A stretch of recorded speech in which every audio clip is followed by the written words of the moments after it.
It snows in New York. I hate being late the most. The dampness and coldness can make people's emotions itch like cheap wool blend. But I still enter the door at 7:30 sharp as usual. When the elevator reaches the 33rd floor, before I can make a sound, the entire floor is already as neat as a barracks. They're afraid of me. That's good. They should be afraid of me.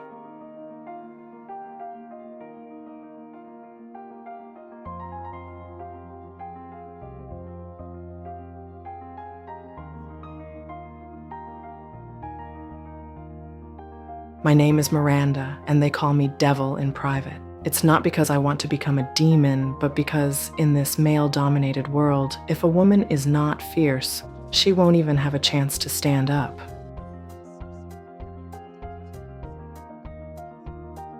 I have another interview with a new assistant today. The second one.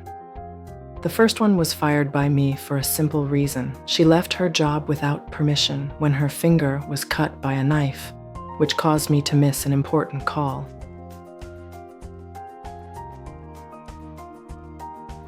She came in, Andrea Sachs, wide-legged pants, sweater, messy hair, and a look of, I don't want to please you here. Of course, I could tell she was smart. Maybe she used to have some talent.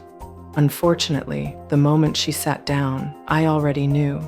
This girl doesn't belong in our world, at least not now. I glanced at her and then turned to continue my meeting. I didn't need to say too much to her. Whether a person's self-esteem can be shattered in 1 minute is the key to whether she can stay or not. She left. I had no intention of bringing her back, but later I still spoke up.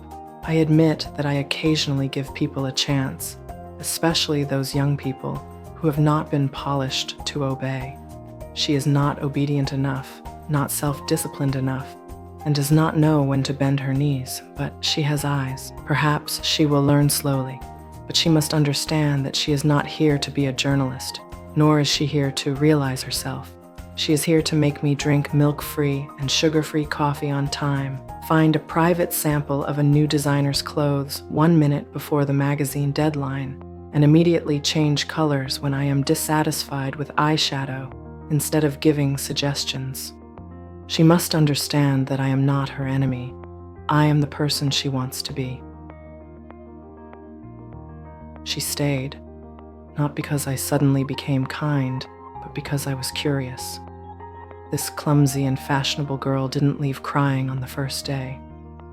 That day, I asked her to get coffee. She ran 3 times before realizing that no milk, no sugar was the bottom line. She messed up a page of my itinerary and smiled lightly as I picked out my belt. Fortunately, Nigel saved the day in time. Otherwise, I would have asked her to leave in front of the entire Paris office. But she still didn't leave. I can tell that she is not without humiliation. She just hasn't learned when to let go of her pride. Every morning, the moment I enter the door, she stands up like a cat that hasn't fully opened her eyes yet, hastily handing over newspapers, briefings, and coffee, with a hint of unwilling clarity in her eyes. Nigel asked me, "Why do you still keep her?" I didn't answer. He knew I wouldn't give an answer, because here, some people are worth pressing again to see if she is glass or diamond. She started to change. From a certain day on, she stopped wearing pants that looked like curtains. She wore Chanel, stepped on Jimmy Choo, and learned to hand me what I wanted before I spoke. She also started talking less nonsense and stopped discussing ideals or journalist dreams with me. Very good. She thought she had caught the threshold, but in fact, she had just pushed open the door. The real battle had not yet begun. I know Andy is imitating me. She thinks imitation is growth. She still doesn't understand. Being me is not just about clothes, tone, and steps. It's loneliness, calmness, and you have to abandon yourself in one decision after another until you only have one name left, Miranda. But I admit that at some point, I began to feel that she might be of some use.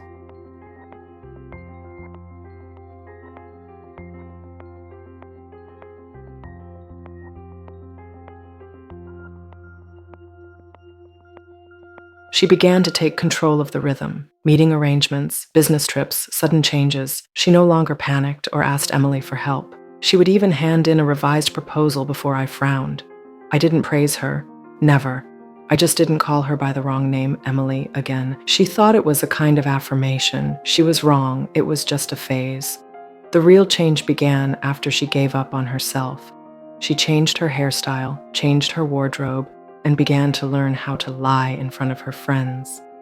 I don't have time. I'm too busy. I'm just temporary.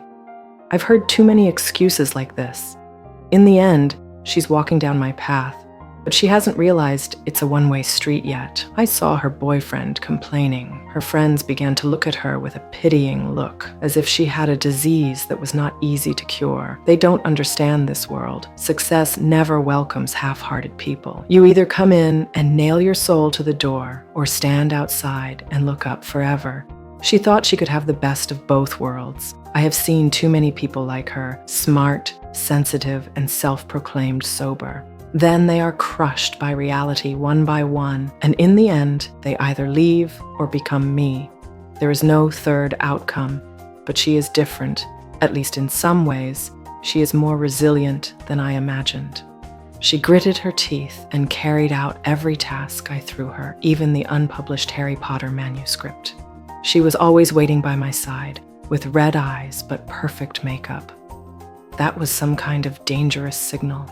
She had begun to get used to the cruelty of this world. That was the busiest and most honest week of the year. All hypocrisy will fade, and all ambition will be exposed. Those who can stay are not the most beautiful or the most well-behaved, but the most resilient. I know Emily is looking forward to all of this. She has been trying her best to become the person of Paris since the first day. I can tell that she is dieting, staying up late, and suppressing anxiety for this. Every time she mentions Paris, she has a childlike expression, but I also know that she can't hold on for too long. She is too hard, too eager to prove something, and too afraid of failure. And in this industry, fear is fatal. She had a car accident. In my opinion, it's almost like a predetermined fate. That night, I sat in my hotel room and watched as Andrea, or now Andy, handed me a revised schedule. She didn't mention Emily, just whispered, "I can go." And so clean, neat, and without tears. She even knew to ask me if I needed coffee first. I looked at her. She was wearing a newly tailored Chanel suit, and the lipstick color was more suitable than last time. She had learned how to be silent in front of complex people and how to remain sharp in silence. She is ready. So I let her go. I didn't even tell Emily. I knew she would understand. Or rather, she would eventually understand. I have no regrets. Leaders cannot have too many moments of weakness, and I see some disturbing potential in Andy. She is not simply smart. She is the kind of person who will cut herself in the balance.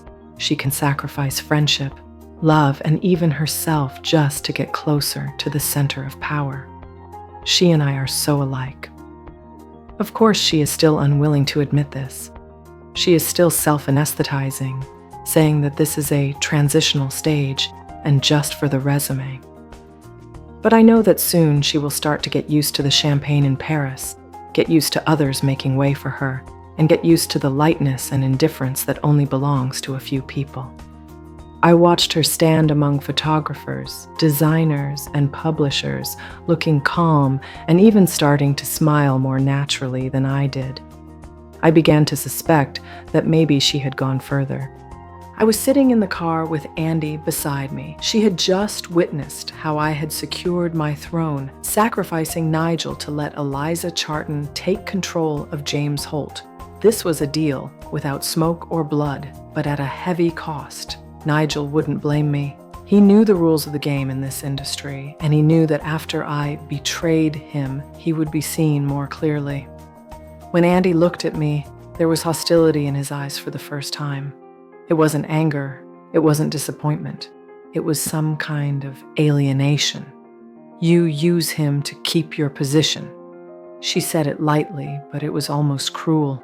I smiled, a cold, almost compassionate smile. Everyone would do it if they were smart enough. This is not an excuse, it is an announcement. But she fell silent. At that moment, I realized that she didn't not understand what I had done, but was afraid that she would also begin to understand and become capable of doing it. Before she got off the car, I said, "Don't be too naive, Andrea. How different do you think your choices are from mine?" She didn't look back. She just walked away. The next day, she resigned, leaving behind a cell phone, an empty seat, and all the roads I had paved for her. I didn't go to find her, nor did I stop her. She made her own choice. I appreciate her determination and feel sorry for her, because I know that the world will not be gentle because of her conscience. She can refuse to be me, but in the end, she will still enter another colder structure. Only that time, no one will teach her how to survive the storm like I did. Many years later, she may thank that night. Thanks to the so-called betrayal in her mouth, she kept the part of herself that could still dream. But she will never understand that my silence is my final fulfillment. She left. No farewell, no crying, not even a request for an explanation. Just through the phone, I gave her into the fountain, like losing an identity that never belonged to her. I could have stopped her. If I had given her a word or an order, she would have stayed. Even if she didn't want to, she would have stayed. She was the kind of person who would grit her teeth and persist, but I didn't. She deserves a better fate, not because she is soft, but because she is smart and has not yet learned to exchange sharp teeth for applause. Later, Nigel told me that she went to the New York Mirror. It was not a respectable tabloid, but stable enough for her to return to the so-called idealistic refuge. I wrote a recommendation letter for her, using my usual cold tone, but wrote the warmest sentence. She will never know that when I wrote this sentence for her, I sat alone in the office all night, not hesitating, but feeling emotional. People like us are used to measuring value by results, but we are always disrupted by those good intentions without results. The day I saw her in the car, she was walking in the crowd, no longer wearing haute couture or Jimmy Choo high heels. She saw me, hesitated for a moment, then nodded slightly. I didn't return the favor. I just looked away. This was not a refusal, but the only blessing I could give her. If she really understands this, she has already won.